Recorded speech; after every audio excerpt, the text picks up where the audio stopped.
अस्सलामुअलैकुम व्यूवर्स, कैसे हैं आप सब? Hope you all are doing well. Welcome to my channel prose world. Viewers, आज की इस वीडियो में हम डिटेल से डिस्कस करेंगे restoration age in history of English literature. जैसे कि आप सब जानते हैं कि हमने हिस्ट्री ऑफ इंग्लिश लिटरेचर की सीरीज स्टार्ट की है, तो इस सीरीज में ये 6 वीडियो है। इससे प्रीवियस वीडियो में हमने डिस्कस की थी प्योरिटन। 17th सेंचुरी को 2 एजेस में डिवाइड किया जाता है, प्योरिटन एज में और रेस्टोरेशन एज में। 60 ईयर्स जो है वो प्योरिटन एज है और लास्ट 40 ईयर्स यानी कि 1660 से लेकर 1700 तक का टाइम पीरियड जो है रेस्टोरेशन एज कहलाता है, जिसको एज ऑफ ड्राइडन भी कहते हैं। सो स्टार्ट करते हैं आज की वीडियो।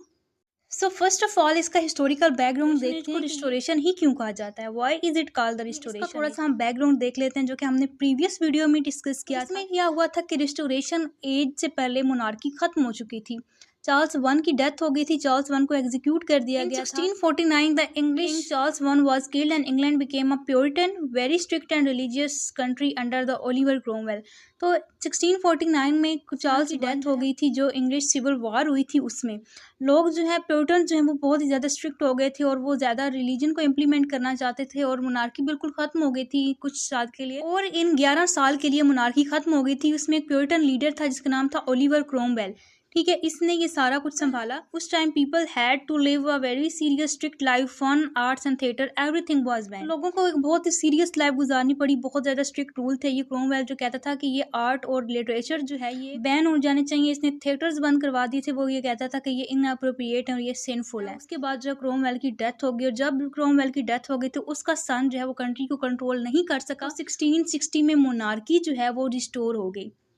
इसको इस वजह से रिस्टोरेशन एज कहा जाता है। 1660 में चार्ल्स टू जो है, चार्ल्स वन का बेटा, वो इंग्लैंड आया, उसने मोनार्की को रिस्टोर किया, making the king ruled again. Monarchy का सिस्टम दोबारा से जो है वो कंटिन्यू हुआ। So this period is called the restoration because the monarchy was restored. Restoration कहा जाता है क्योंकि मोनार्की जो है वो रिस्टोर्ड हो गई थी और ओलिवर क्रोमवेल का जितना भी टाइम पीरियड था, जो भी रूल्स थे, वो खत्म हो चुके थे।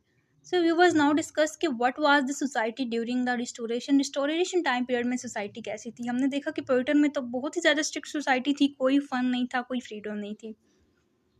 तो after years of strict Puritan rules people wanted fun, luxury and freedom. लोगों ने बहुत मुश्किल ज़िंदगी गुजारी थी प्योरिटन रूल्स में। ठीक है, वो प्योरिटन जो है वो कहते थे सिर्फ हमने अपनी लाइफ बाइबल के अकॉर्डिंग गुजारनी है, कोई हमने ड्रामा नहीं लिखना। ड्रामाज जो है वो बैन हो गए थे, थिएटर्स बंद हो गए थे, लोगों ने एक स्ट्रिक्ट लाइफ गुजारी। अब क्या है, पीपल वांटेड फन, लग्जरी और फ्रीडम। लोगों को अब फन और फ्रीडम चाहिए था। The court of Charles to became fashionable. अब जब ये मोनार्की रिस्टोर हुई तो ये फैशनेबल भी हो गई, विटी भी हो गई। इसी के साथ साथ जो moral principle Puritan age hold किए हुए थे ना, ये वो होल्ड नहीं कर सकी, तो ये जो है ना सोसाइटी थोड़ी इमोरल हो गई थी। People love theatre, parties, fashion, gossip and satire, making fun of serious thing. लोगों ने सीरियस चीज़ों का मजाक बनाना शुरू कर दिया। लोग जो हैं वो थिएटर पसंद करते थे, पार्टीज, फैशन और गॉसिप, और बस सटायर ही सटायर। तो ये एज जो है वो इस सेंस में इसने थोड़ी सी मोरालिटी को लूज कर दिया। लोगों ने जो है वो चाहा कि वो फ्रीडम से लाइफ गुजारे। Next question is what were the main features of literature in this age. अब तक हमने देखा कि इसका बैकग्राउंड कैसे था, किस तरह मोनार्की डिस्टोर्ड हुई, लोगों में क्या चेंज आए। अब हम देखते हैं कि लिटरेचर जो है उसके क्या फीचर्स थे। उन्होंने प्योरिटनिज्म के अगेंस्ट लिखना स्टार्ट कर दिया। राइटर जो है वो अगेंस्ट थे प्योरिटनिज्म के। They didn't want to write serious religious things anymore. अब तक सीरियस और रिलीजियस थिंग लिखी जा रही थी। अब जो है ना, उन्होंने कहा कि अब हमने रिलीजियस थिंग्स को नहीं लिखनी। Literature became realistic, witty, clever, funny and sometimes dirty, not idealistic और वेरी इमोशनल।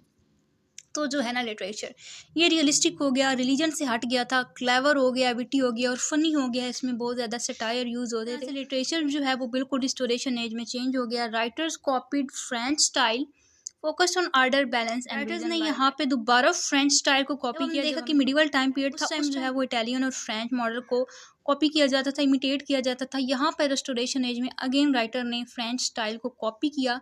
उन्होंने ऑर्डर पे फोकस किया, बैलेंस पे फोकस किया और रीजंस पे फोकस किया। Other main feature of literature include new types of writing appeared. ठीक है, न्यू टाइप्स ऑफ राइटिंग हमारे सामने आई रिस्टोरेशन पीरियड में, जिसमें हमारे पास आता है heroic drama, big plays about king, love and honour. तो हेरोइक ड्रामा लिखे जाते थे जो कि किंग्स के बारे में होते थे, लव और ऑनर के उसमें थीम्स होते थे। तो ये एक बहुत बिग प्ले होता था हेरोइक ड्रामा। उसके बाद कॉमेडी ऑफ मैनर्स हमारे सामने है, funny play making fun of rich people's behaviour. जैसे कि आपको पता है कि रिस्टोरेशन एज में ड्रामा भी फिर लिखा जाने लगा। तो कॉमेडी ऑफ मैनर एक ड्रामा की होती थी जिसमें लोगों के मैनर्स का मजाक बनाया जाता था, फनी प्लेज होते थे जिसमें खास तौर पे रिच लोगों का मजाक बनाया जाता था कि वो किस तरह बिहेव करते हैं।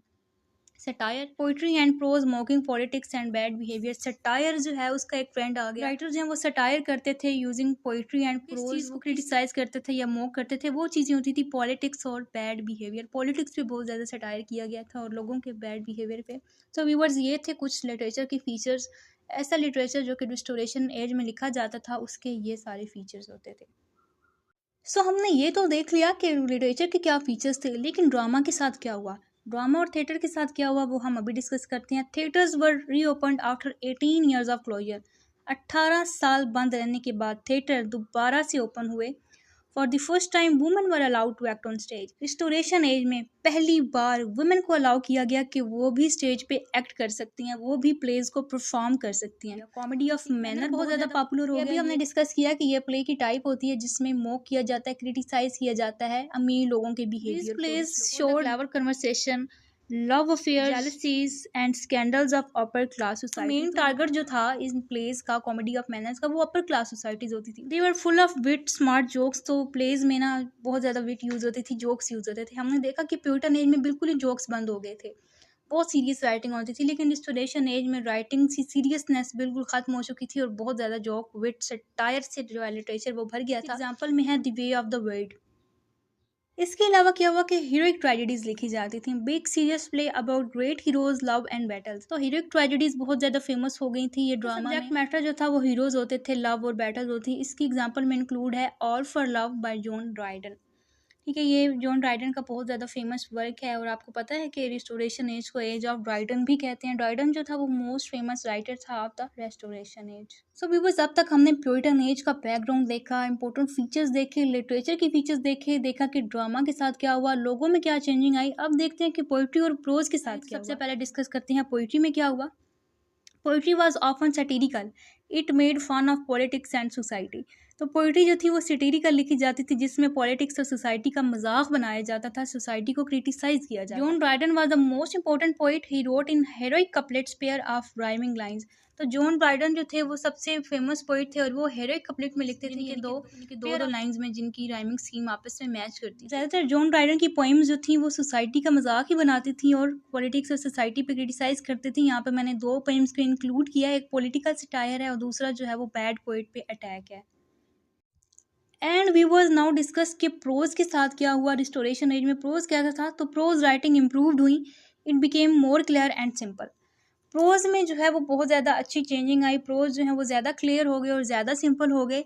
Newspaper started appearing, early journalism, यहाँ से फिर जर्नलिज्म का सिस्टम स्टार्ट होता है। न्यूज़पेपर जो है वो हमारे सामने आए। एग्जाम्पल में है सैमुअल पेपिस की diary, a famous personal diary describing even the great fire of London. Example में हमारे पास एक डायरी आती है जो कि पर्सनल डायरी थी और जिसमें जो है वो इवेंट्स को डिस्क्राइब किया गया था, जिसमें एक event great fire of London भी था। तो यहाँ से प्रोज जो है वो क्लियर हो गया, वो सिंपल हो गया और न्यूज़पेपर अपीयर हो गया, जिससे अर्ली जर्नलिज्म स्टार्ट हुआ। तो अब तक हमने देखा कि ड्रामा के साथ क्या हुआ, पोइट्री और प्रोज में क्या चेंजिंग आई। अब देखते हैं कि इस एज के यानी कि रिस्टोरेशन एज मेजर राइटर्स कौन थे। तो इसमें हमारे पास दो मेजर नेम आते हैं। First one is John Dryden. John Dryden तो वैसे ही बहुत फेमस थे और इन्हीं के नाम की वजह से रिस्टोरेशन एज को एज ऑफ ड्राइडन भी कहा जाता है। The biggest literary figure, a poet, dramatist, A critic, known for heroic plays, satirical poetry and polished prose. Next important writer of restoration include a woman जिनका नाम था एफ्रा ban.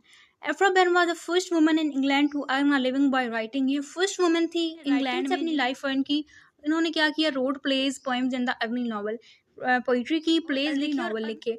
तो 17th century में novel का आगाज़ हुआ। थोड़े से नॉवल लिखे जाते थे, जबकि 18th सेंचुरी में नॉवल जो है वो प्रोमिनेंट जॉनर ऑफ लिटरेचर बन चुका था। व्यूवर्स, अब तक हमने रिस्टोरेशन एज को ओवरऑल कवर कर लिया। अब रिस्टोरेशन एज को बाय बाय करने का टाइम आ गया। ये देखते हैं कि ये रिस्टोरेशन एज जो है ये कैसे ख़त्म हो गई। Over time people got tired of the immoral playful life. लोग जो है वो एक मॉरल लाइफ से तंग आ चुके थे, स्ट्रिक्ट लाइफ से तंग आ गए थे, तो उन्होंने कहा कि हमने फन करना है। अब वो लोग जो है ना वो इस फन तंग आ चुके थे और प्लेफुल लाइफ से तंग आ चुके थे। Society move toward more morality and the seriousness by the end of century. जैसे ही 17th सेंचुरी खत्म हुई, लोग जो है वो दोबारा मोरालिटी और सीरियसनेस की तरफ चले गए, भाग के फन और फ्रीडम की तरफ आए थे। Led into the next period, the Augustan age. ये जो चेंजिंग आई ना, ठीक है, इस चेंजिंग से एक न्यू पीरियड स्टार्ट होता है हिस्ट्री ऑफ इंग्लिश लिटरेचर का, जिसको ऑगस्टन एज कहा जाता है। When writers like Alexander Pope and the Jonathan Swift moved on balanced classical ideas and the Polish style. इसमें दो राइटर्स हमारे पास आते हैं, अलेक्जेंडर पोप और जोनाथन स्विफ्ट। इन्होंने बहुत ज़्यादा फोकस किया बैलेंस पे और क्लासिकल आइडियाज पे। 18th सेंचुरी है, इसको क्लासिकल एज भी कहा जाता है क्योंकि इसमें क्लासिकल आइडियाज पे फोकस किया गया। ये सारी चीज़ें जो हैं हम नेक्स्ट वीडियो में कवर करेंगे। Just look upon the clear and quick idea. Restoration क्या थी? Restoration is equal to monarchy restored plus fun and theatre restored. Literature is equal to witty realistic plus satirical. Drama में क्या हुआ कि comedy of manners को introduce करवाया गया और हीरोइक ड्रामा आ गया। मेन राइटर हमारे पास जॉन ड्राइडन आते हैं आप the restoration age. Now viewer, it is a time to conclude the whole discussion. इसको हम कंक्लूड कैसे कर सकते हैं कि रिस्टोरेशन टाइम पीरियड जो था revived English literature with wit realism and satire after years of Puritan rules के चंद साल गुजारने के बाद इंग्लिश सोसाइटी को क्या मिला? विट, रियलिज्म और सिटीरिकल राइटिंग। ठीक है, रियलिस्टिक राइटिंग थी, फुल ऑफ विट थी और सिटीरिकल राइटिंग लिखी जाती थी। Drama, poetry and prose flourished under writers like John Dryden, reflecting the lively and the worldly spirit of time. ठीक है, तो तीनों जॉनराज ऑफ ड्रामा को बहुत ज़्यादा इंपॉर्टेंस मिली। इस एज में जो है वो नॉवेल्स लिखना भी स्टार्ट हो गए थे। Although it celebrated freedom and pleasure, the age also prepare the ground for the most balance and refined literature of Augustan age. तो ये एज जो है बेसिकली फ्रीडम और प्लेयर ही था सारा। लोग जो है वो सीरियसनेस से फन की तरफ में आ गए थे। लेकिन इस एज ने हमें Augustan age the most balanced और रिफाइंड लिटरेचर जिसमें लिखा गया था ऑगस्टन एज में, जो कि 18th सेंचुरी में इंक्लूड है। तो 18th सेंचुरी को बहुत अच्छी एज माना जाता है, एज भी कहते हैं ड्यू टू मैनी रीजन। और वो रीजंस क्या है वो हम बाद में डिस्कस करें। तो व्यूअर्स, ये थी आज की हमारी वीडियो। इसमें हमने डिटेल से डिस्कस की रिस्टोरेशन। अगर आपको ये वीडियो अच्छी लगी है तो मुझे जल्दी से कमेंट सेक्शन में बताएं कि आपकी वीडियो कैसी लगी। और अगर आपने चैनल को सब्सक्राइब नहीं किया तो what are you waiting for viewers, जल्दी से चैनल को सब्सक्राइब करके अगर आप चैनल को सपोर्ट करेंगे तो इस तरह की मजीद वीडियोस आपको देखने को मिलेंगी। अच्छी लगी है तो वीडियो को जल्दी से लाइक कर दें। सब्सक्राइब तो अब तक आपने कर लिया होगा, अगर नहीं किया तो जल्दी से चैनल को सब्सक्राइब कर दें। History of English literature series में आज ये 6th वीडियो थी। नेक्स्ट हम डिस्कस करने जा रहे हैं age of Pope and age of Johnson, जिसके बाद हम ऑगस्टन एज को डिस्कस करेंगे। तो मिलते हैं आपसे नेक्स्ट वीडियो में।